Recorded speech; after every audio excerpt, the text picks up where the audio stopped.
Have you ever woken up in the middle of the night, your heart racing, your mind filled with nameless anxieties?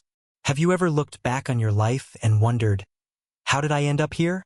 A broken family, declining health, children no longer as close as they used to be, and your faith wavering each day.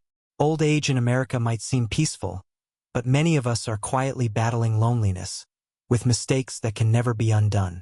I understand that, because I've lived through days like that. I've fallen, I've been broken, I've even blamed God. But it was in the darkness of my life that I found the light, not by my own strength, but through the miraculous grace of Jesus Christ. In the previous part, section 3, I shared with you the costly mistakes I made and how God stepped in, healed, and changed me. But the story doesn't end there.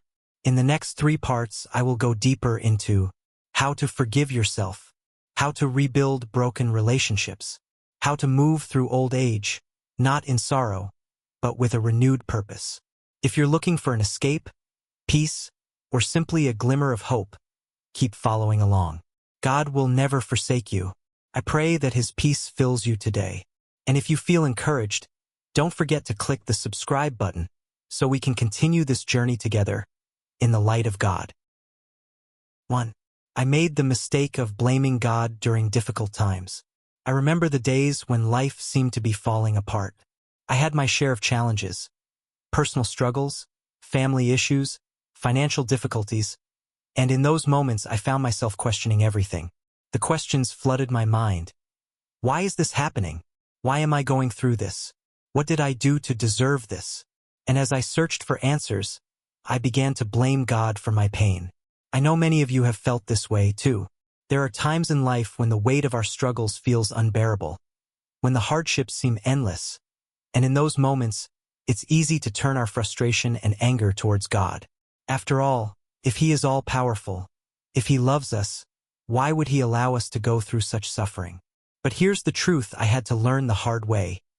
Blaming God only deepens our pain and hinders our healing. God is not the source of our suffering. He is the one who walks with us through it.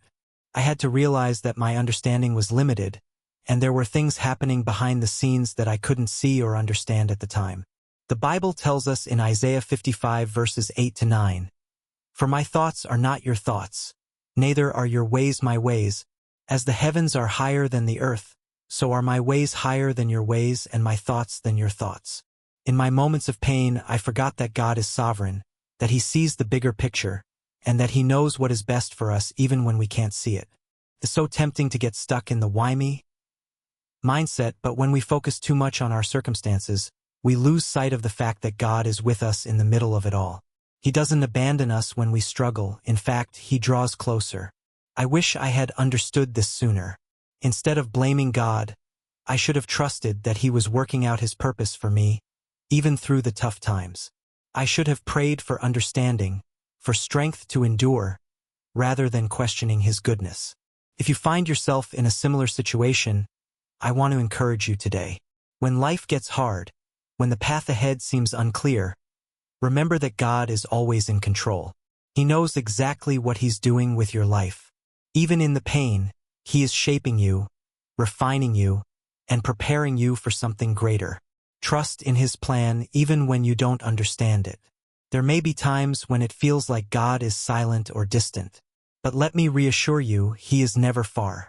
He is always with you, walking beside you, offering His peace and comfort in the midst of your trials. Sometimes the hardest thing to do is to trust when we can't see the end of the road, but faith is believing even when we don't have all the answers. It's trusting that God is good, even when life doesn't seem to make sense. I know that doesn't make the pain go away. I know that sometimes the struggles feel too heavy to bear. But I also know that through it all, God is working in ways we can't always see. When you're tempted to blame God, remember that He is the one who loves you, who understands your pain, and who has a plan for your life. Ask yourself today, are you holding on to anger or frustration with God? Are you questioning why things are happening the way they are? Instead of focusing on your doubts, choose to trust in God's goodness. Choose to believe that He is in control and that He is working things out for your good, even when you don't understand it. As we move forward in this conversation, let's reflect on how we can deepen our trust in God during difficult times. In the next part, we'll talk about how to strengthen our faith when life feels uncertain and how to find peace in the middle of the storm. Stay with me, there's more to come. 2. I made the mistake of neglecting my health. For so many years, I thought I could keep going, pushing through the exhaustion, the aches, the signs my body was giving me. Work, responsibilities, family demands, they all came first. I thought I was strong enough to ignore the warning signs, to just power through. After all, what was the point of slowing down when there was so much to be done? But I learned the hard way that ignoring your health doesn't make you strong. It weakens you. Maybe you've been there too. Perhaps you've told yourself that you'll take care of yourself tomorrow, or maybe you've brushed off that nagging pain, thinking it's just a phase. The reality is that, for many of us, especially as we get older, health can't be put on the back burner. It's so easy to get caught up in the demands of daily life that we forget our bodies are not machines that can be run into the ground without consequences. They are gifts, temples entrusted to us to care for and honor. I wish I had understood this earlier. The Bible tells us in 1 Corinthians 6 verses 19 to 20, "Do you not know that your bodies are temples of the Holy Spirit, who is in you, whom you have received from God? You are not your own, you were bought at a price. Therefore honor God with your bodies." These words hit me deeply when I first read them. How many times had I taken my body for granted? How many times had I ignored the need for rest, proper nourishment, or exercise, as if my body didn't deserve the care it required? I now realize that the body is not something to be used up and discarded.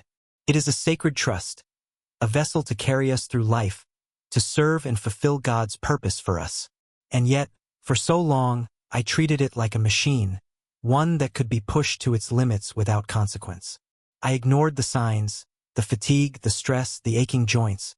I thought I could handle it all, but eventually, my body forced me to stop. There were days when I found myself physically drained, unable to keep up with the demands of work or family.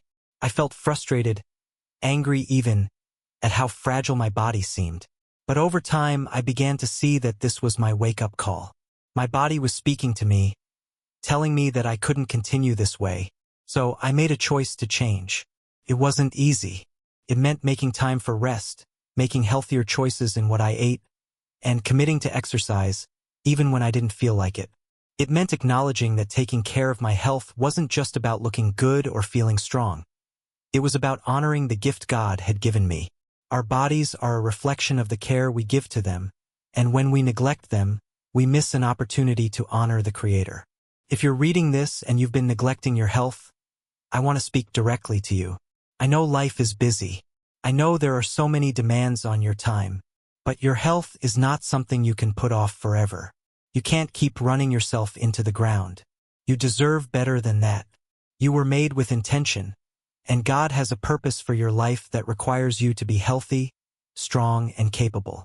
It's easy to think that taking time for yourself is selfish, but it's not.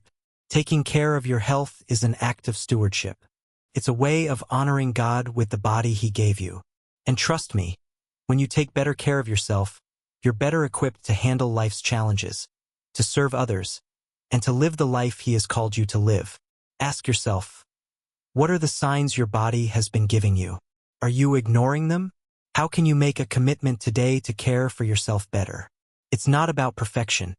It's about making small, intentional choices every day that show your body the respect it deserves. I understand the challenges. I understand the temptation to push through, to ignore the aches and pains.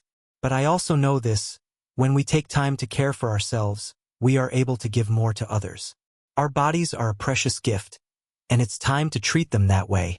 As we continue, let's reflect on how we can honor God through our health. In the next part, we'll talk about how to build habits of self-care that not only restore our physical health but also strengthen us spiritually and emotionally. Stay with me, there's more to explore. 3. I made the mistake of closing my heart out of fear of getting hurt. For a long time, I was afraid to let people in. I had been hurt before, by betrayal, by rejection, by loss. And I convinced myself that the only way to protect myself was to keep my heart locked up, safe behind a wall of defense. The problem was, in my efforts to shield myself from pain, I shut out love, kindness, and the deep connections that make life meaningful. Perhaps you've been in this place too. Maybe you've been hurt by someone you trusted, someone you loved, and now you find it hard to let anyone get too close. It's easier to build walls, isn't it? It feels safer to keep your emotions at arm's length, to hold onto your independence and your control. But I've learned that living in fear of being hurt is a far greater pain than the risk of loving and being loved. The truth is, love always carries risk.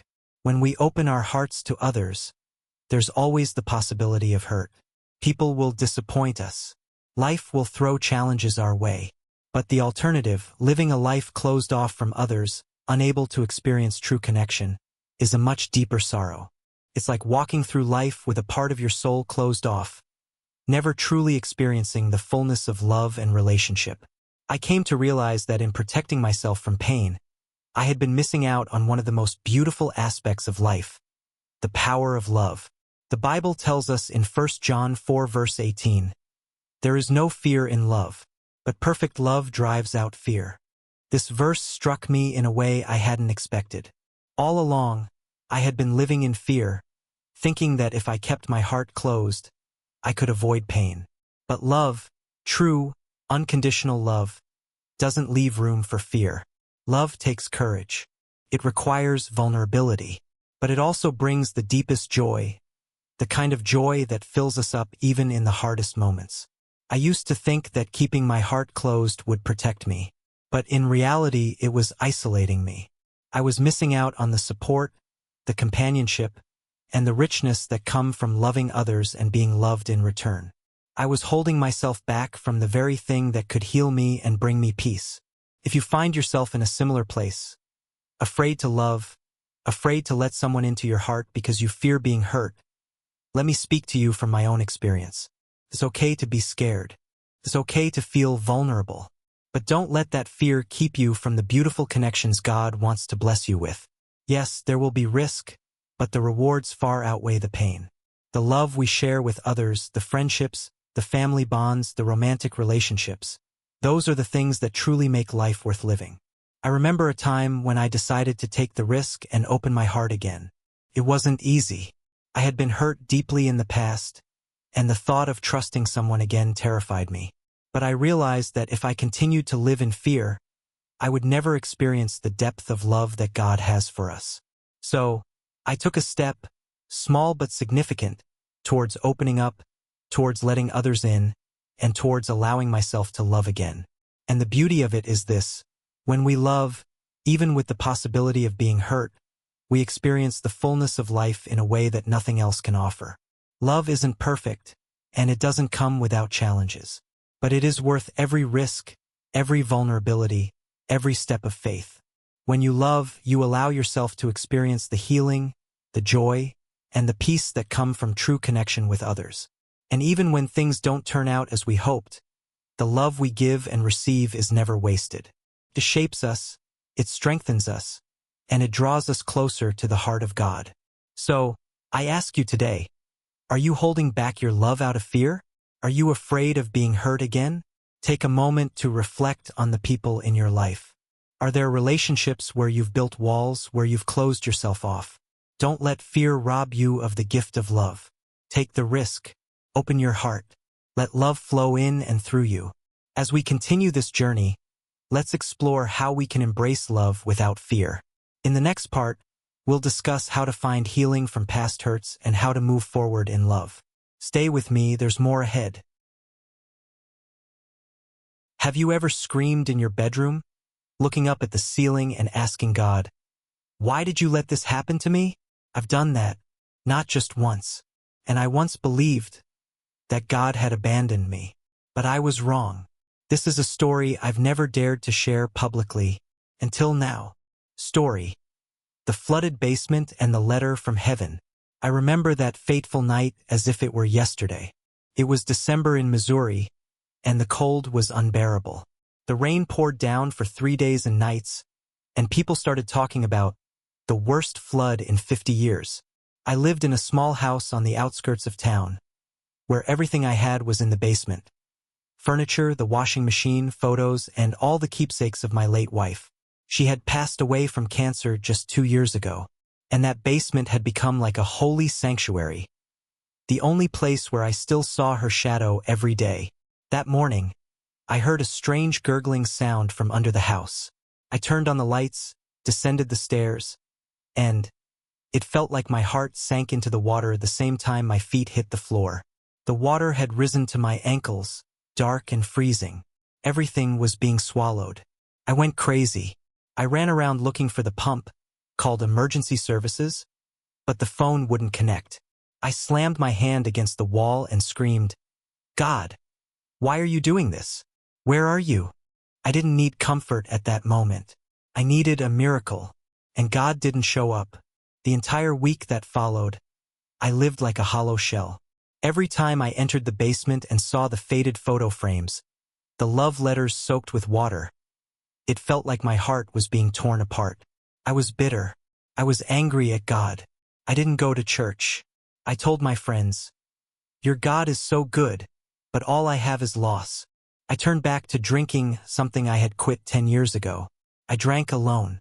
Many nights, I slept on the couch, my coat still wet, the windows wide open letting the cold wind blow in. I didn't want to live anymore, but I didn't want to die either. I just drifted. Then, one January morning, as I was cleaning up the wet papers in the basement, I found a wooden box. It was my wife's handwritten letter box, something I thought had been ruined. I opened it and strangely, among the many waterlogged letters, one was still intact. It was the letter she had written in the first year of our marriage, which she had never given to me.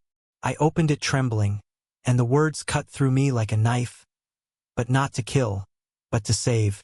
If one day I'm no longer here, promise me that you won't blame God. I know life will be difficult at times, but if you turn your back on Him, I will be heartbroken more than by death. Trust me, God has never left us, whether we understand it or not. Forgive even God if you feel He is absent, because He is always there, in your tears. Collapsed, not because of the emotion, but because something inside me broke open. I cried. I cried like I had never cried before. But this time, the tears weren't bitter, they were sweet.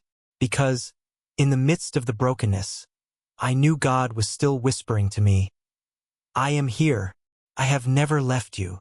The following week, I went back to church, not out of obligation, but because I longed to be close to the one who had waited for me through my anger. I began praying every morning not to ask, but to listen. I stopped blaming Him, and instead, I asked, "What is God trying to teach me through these losses?" And then, I saw that the people around me were also struggling, suffering, and lost just like I once was. I started sharing my story, in support groups, at the nursing home, even on the local radio. And for the first time in many years, I felt like I was living with purpose. God didn't save my basement. He saved my soul. Closing a message to the listener. If you're angry with God, I understand. He is not afraid of your anger. But I pray you will give that pain to Him. Because maybe, like me, you don't need a physical miracle. You need a letter from heaven to know that God has never abandoned you.